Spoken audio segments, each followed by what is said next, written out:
Public service commission, Telangana public service commission TGPSC Rakesh Reddy అన్నకు ఈరోజు పరువు నష్టం దావా నోటీసులు అనేటటువంటిది ఇచ్చింది. ఈ నోటీసులు ఎందుకు ఇచ్చింది? పబ్లిక్ సర్వీస్ కమిషన్ కంట రాకేష్ రెడ్డి అన్న ప్రెస్ మీట్లో మాట్లాడితే ఇజ్జత్ పోయింది అంటున్నారు. మేము అడుగుతున్నాం, రాకేష్ రెడ్డి అన్న మాట్లాడిన మాటలు మీ ఇజ్జత్ పోయే మాటలు ఏం మాట్లాడింది? వాస్తవాలు మాట్లాడలేదా? ఆయన కల్పిత గాథలు చెప్పిండా, లేకుంటే ఆయన ఒక స్వీయ రచనను ఏమన్నా అందులో జోడించిండా అని పబ్లిక్ సర్వీస్ కమిషన్ అడుగుతున్నాం. ఒకవైపు జీవితాలు నాశనం అవుతుంటే, ఒకవైపు నిరుద్యోగులు గోసపడుతుంటే వాటికి పబ్లిక్ సర్వీస్ కమిషన్ సమాధానాలు చెప్పలేదు. పబ్లిక్ సర్వీస్ కమిషన్ సమాధానాలు చెప్పకపోగా ఈరోజు పబ్లిక్ సర్వీస్ కమిషన్ ఏదైతే మాటలు మాట్లాడిందో కోర్టులలో కేసులు నడుస్తున్నప్పుడు ఒక ఇన్స్టిట్యూషన్ ఇజ్జత్ తీసేటట్టు మాట్లాడిన మాటలకు ఆ ఇన్స్టిట్యూషన్ మరి పబ్లిక్ సర్వీస్ కమిషన్ పైన ఎందుకు కేసు వేయలేదు? పబ్లిక్ సర్వీస్ కమిషన్కి ఆ ఇన్స్టిట్యూషన్ ఎందుకు నోటీసులు జారీ చేయలేదని అడుగుతున్నాం. అదేందయ్యా అంటే, తెలుగు అకాడమీ పబ్లిష్ చేస్తున్నటువంటి పుస్తకాలు ప్రామాణికం కాదు, తెలుగు అకాడమీ పుస్తకాలు అనేటటువంటివి ఒక రన్నింగ్ నోట్స్ లాంటివి, దానికి ఒక ఆథరు ఉండడు అని మాట్లాడిన మాటలు పబ్లిక్ సర్వీస్ కమిషన్. ఈ పబ్లిక్ సర్వీస్ కమిషన్ ఈ మాటలను నిరుద్యోగులు వేసినటువంటి కేసుకు ఇచ్చినటువంటి రిజైండర్లలో ఇచ్చింది, కౌంటర్ కాపీలలో ఇచ్చింది. మరి ఆ కౌంటర్ కాపీలు ఇచ్చినప్పుడు ఈ Telugu academy public service commission ఎందుకు నిలదీయలేదు? మరంత దరిద్రమైనటువంటి పుస్తకాలను ఈరోజు నిరుద్యోగుల పైన ఎందుకు రుద్దుతున్నారు? అది ఆ రోజు వాళ్ళు ఎందుకే లేదని అడుగుతున్నాం. ఈరోజు మరి పబ్లిక్ సర్వీస్ కమిషన్ ఇట్లా ఇజ్జత్ ఇస్తున్నప్పుడు మరి మీరు రన్నింగ్ నోట్స్లు చదువుతున్నారు, ఒక ఎక్కడ దీనికి ఒక అథెంటిసిటీ లేని చదువుతున్నారు. వికీపీడియా ప్రామాణికం అన్నప్పుడు వికీపీడియాలలో ఏ వికీపీడియా చదువుకోవాలి ఏందని కూడా ఎందుకు చెప్పలేదు? మీరు చేస్తే శుద్ధపూసలు, ఉన్న విషయాలు అడిగితే బద్మాషులా. ఈరోజు రాకేష్ రెడ్డి అని ఏమడిగిండు? ఇవాళ కొన్ని సెంటర్లలో ఎక్కువ మందికి వచ్చినాయి, కొన్ని సెంటర్లలో రాలేదన్నారు. వీళ్ళు అడిగింది ఏందయ్యా? ఫస్ట్ పాయింట్, యూపీఎస్సీకి లెక్క మేము ఎగ్జామ్స్ కానీ పేపర్ కరెక్షన్కి వచ్చేటటువంటి వాళ్ళు యూపీఎస్సీ స్టాండర్డ్లో ఉన్న వాళ్ళను ఎక్కడ మేము చెప్పలేదన్నాం. నువ్వు మార్చి 13వ తారీఖు నాడు ఇచ్చినటువంటి వెబ్ నోట్లో ఏమిచ్చినావు?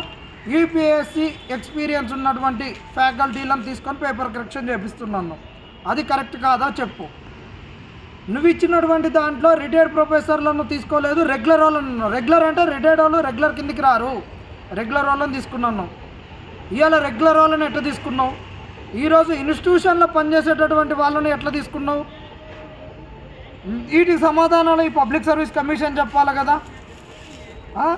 చైర్పర్సన్ ఎక్కడ చెప్పలేదని చెప్పిండు. ఇవాళ ఓన్లీ 10 నుంచి 15 సెంటర్లలో క్యాండిడేట్స్కు ఎక్కువ మార్కులు వచ్చినాయని, 500 అబోవ్ వచ్చినాయని రాకేష్ రెడ్డి గారు చెప్పారు. ఇది తప్పు, దీనివల్ల పబ్లిక్ సర్వీస్ కమిషన్ యొక్క ఇజ్జత్ పోతుంది అన్నారు. మరి ఇజ్జత్ పోతుందంటే మరి ఇదేంటిది? ఇవాళ 500 అబోవ్ మార్క్స్లో వచ్చిన వాళ్ళకి వచ్చినాయి. ఇవాళ ఒక ఇన్స్టిట్యూట్ అయినా 458.5 మార్కులు వచ్చిన వాళ్ళకి ఎమ్మటే ర్యాంక్ వస్తుందని దుప్పటి కప్పిండు. మరి అలా దుప్పటి కప్పిన అబ్బాయికి రాలేదు. 489.5 మార్కులకు కట్ ఆఫ్ అయింది మల్టీ జోన్ 2 బీసీబీ కేటగిరీలో. మరి అలా ఆ అబ్బాయి ఆ దుప్పటి కప్పిన దాంట్లో కన్నలకు మరి ఆ దుప్పట్లో పెట్టుకొని ఏడవాలనా? మరి ఇలాంటి అంటే ఈ మాట ఎందుకు చెప్తున్నా అంటే, 500 పైచిలకు మార్కులు వచ్చిన వాళ్ళకే ఈరోజు ఉద్యోగం వస్తుంది. మరి అలా వస్తుందని ముందే దుప్పట్లు కప్పిన వాళ్ళకి కూడా రాలేదు. మరి ఇది రాకేష్ రెడ్డి అని చెప్పినటువంటి మాట వాస్తవమా కాదా? దీన్ని పబ్లిక్ సర్వీస్ కమిషన్ ఎందుకు సమాధానం చెప్పదు? ఎక్కడైనా దేశ చరిత్రలో సేమ్ మార్క్స్ వచ్చినట్టు ఎక్కడన్నా ఉన్నాయా? 18th 9th సెంటర్లోనే ఎక్కువ మందికి మార్కులు వచ్చినాయి అన్నాడు. అది వాస్తవం కాదా? 18th 19th సెంటర్లో 500 ఈ సెంటర్లో వచ్చినటువంటివి వాళ్లకు 18th 19th సెంటర్ ఇది. ఇందులో 37కు ఈ రెండింటిలలో 500 అబోవ్ వచ్చిన వాళ్ళు 37. ఇది వాస్తవం కాదా? మరి ఇక్కడ 4వ సెంటర్లో 31 సెంటరు, 39 సెంటరు, 41 సెంటరు, 42 సెంటర్లో 0 మార్కులు 0 క్యాండిడేట్స్ లేరా? అబోవ్ 500 మార్క్స్ వచ్చిన ఈ సత్యాలు కావా చెప్పండి. Not even 5 minutes. ఇక్కడ ఎవరు 5 నిమిషాల కన్నా ఎక్కువ దిద్దలేదు అన్నారు. నువ్వు ఇచ్చినటువంటి ఫస్ట్ ఎవాల్యుయేషన్, సెకండ్ ఎవాల్యుయేషన్లలో కొన్ని పేపర్లలో 11 members అది ఉన్నటువంటిది అది సత్యం కాదా? మరి ఇవన్నీ సత్యాలు మరి రాకేష్ రెడ్డి గారు మాట్లాడితే ఈరోజు మీరు ఆయనకు ఎందుకు ఇచ్చిర్రు? ఎవరిని భయపెట్టాలని ఈరోజు మీరు నోటీసులు ఇస్తున్నారు? ఇవాళ ఈయన ఏం చెప్పిండే రాకేష్ రెడ్డి గారు మీరు అన్కండిషనల్గా ఏదైతే ఇప్పుడు మాకు సారీ చెప్పాలి అంటున్నారు.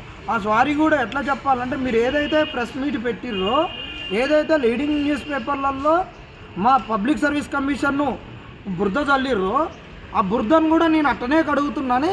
అదే ప్రెస్ మీట్ పెట్టి అట్లనే లీడింగ్ న్యూస్ పేపర్లలో వచ్చేటట్టు నువ్వు ఇవాళ మా పబ్లిక్ సర్వీస్ కమిషన్కి అన్కండిషనల్గా సారీ చెప్పమంటున్నారు. నువ్వు ఇవాళ ఇచ్చేది ఎందుకు ఇస్తున్నావు?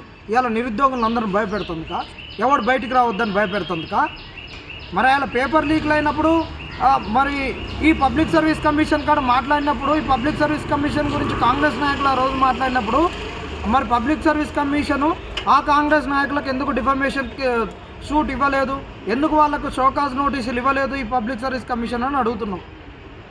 ఈరోజు పబ్లిక్ సర్వీస్ కమిషన్ ఏదైతే చేస్తున్న చర్యలు ఉన్నాయో ఇవన్నీ కూడా ఒక దుర్మార్గమైనటువంటి చర్యలు. దయచేసి మీరు వీటిని ఉపక్రమించుకోవాలి. ఇట్లా ఇచ్చి 1 by 1 ఇస్తే నిరుద్యోగులు ఎవడు మాట్లాడరు అనుకుంటున్నారు. ఇది మీ పగటి కళలు. నిరుద్యోగులారా అందరూ రాకేష్ రెడ్డి అన్నకు అండగా ఉండాలి. #సపోర్ట్ రాకేష్ రెడ్డి అని మీరంతా ట్విట్టర్ క్యాంపెయినింగ్ చేయాలి.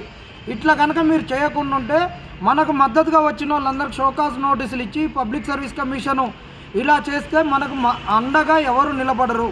మనకు అండగా వచ్చిన వాళ్ళని ఇబ్బంది పెట్టాలన్న వాళ్ళకు మనం కూడా సోషల్ మీడియా వేదికగా మద్దతుగా నిలవాలి. అన్ని మీడియాలలో మనం మద్దతుగా ఉండాలి. వాళ్ళకు బహిరంగంగా మనం మద్దతు ప్రకటిస్తూ ప్రెస్ మీట్లలో ప్రెస్ కాన్ఫరెన్సులు పెట్టాలి. వాళ్ళకు మద్దతుగా మనము మీడియాలలో మాట్లాడాలి, సమాజంలోకి తీసుకుపోవాలి, కాంగ్రెస్ దాష్టికాలను ఎండగట్టాలి. అప్పుడే మనకు అనుకున్నటువంటి లక్ష్యం నెరవేరుద్ది.